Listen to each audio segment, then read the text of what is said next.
Bienvenue. Comment allez-vous? Ça fait longtemps qu'on ne s'est pas vu. Je dirais même jamais. On peut dire que jamais est une durée assez incroyable. Et vous? Comment allez-vous? Je vais vous raconter quelques enquêtes dont j'ai résolu l'affaire. Seul? À plusieurs? Ce sera à vous d'en décider. Mais une chose est certaine.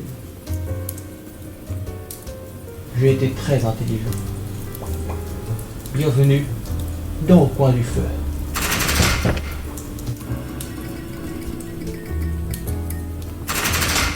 J'ai arrêté de fumer. Mais bon, comme on dit, il n'y a que la vérité qui blesse. Alors, je me suis mis à la pipe.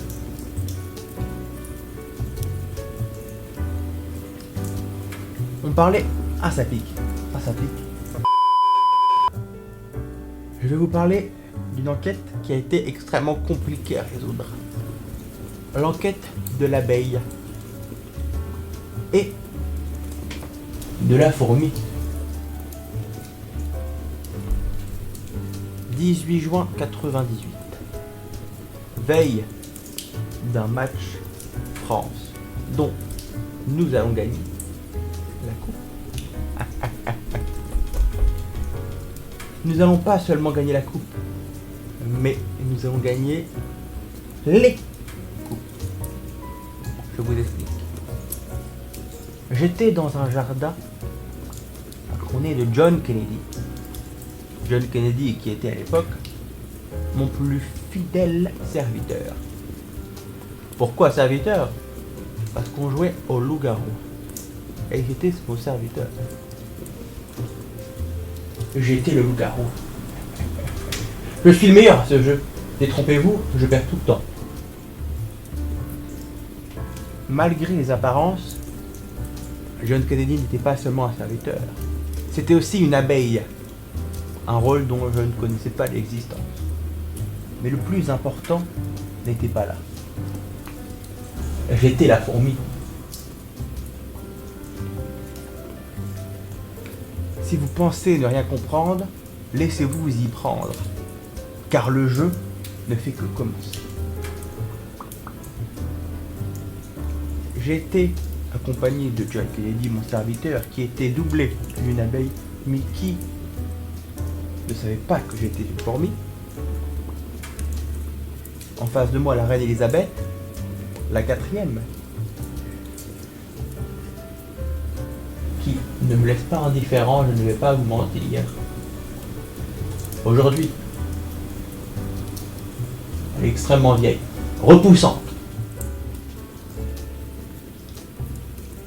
Donc, nous étions 3 à jouer au loup-garou avec des règles un peu spéciales, avec des abeilles et plein d'autres animaux dont je ne connais même pas l'existence.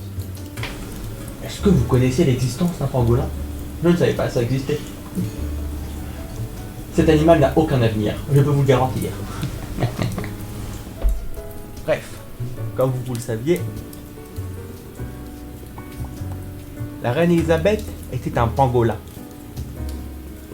qui a apparemment le pouvoir de créer des pandémies. Quel jeu assez funèbre. J'étais la fourmi, John F. Kennedy l'abeille, et la reine Elisabeth était un pangolin. Puis, la nuit tombe, les oiseaux roucoulent, les criquets crocotent, et qu'est-ce qui se passe? Paf! On se réveille avec une personne en moins. Mais devinez quoi? C'était pas moi. Je sais me défendre. Même en dormant.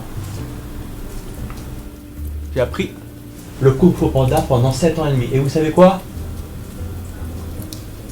Je n'ai toujours pas compris qu'a été ce sport. revenons à nos moutons.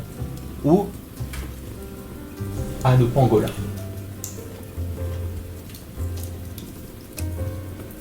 La reine Elisabeth était décédée. Nous étions face à un mystère pour le moins mystérieux. Et vous savez quoi? Le jeu ne s'arrête pas là. Oh non. Michael Youn nous rejoint avec le rôle du renard. Mais nous ne savions pas que c'était un renard. Nous étions 3, puis 2, puis 3. Comme on dit, jamais 203. Mais quel est le rôle du renard, me direz-vous? Aujourd'hui, je n'ai toujours pas compris quel était le but du jeu du loup-garou, s'il n'y avait même pas de loup-garou. Ce jeu était pour le moins assez embarrassant, surtout que Michael Youn avait une diarrhée ce jour-là et a dû nous quitter. Nous étions que 2 finalement, moi et John F. Kennedy, qui était, je vous le rappelle, une abeille. Et moi la fourmi. Un bon conte de Jean du Jardin. Moi, je vous le garantis. Là ne s'arrête pas l'histoire. Nous arrivons face à face. Moi qui savais que c'était lui, lui qui savait que ce n'était pas moi, puisqu'il savait que c'était lui. Et le pire dans tout ça, c'est qu'il se fait tuer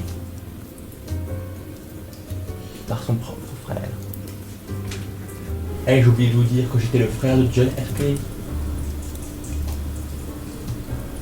Oui, j'ai oublié de vous le dire. Mais là n'est pas l'histoire.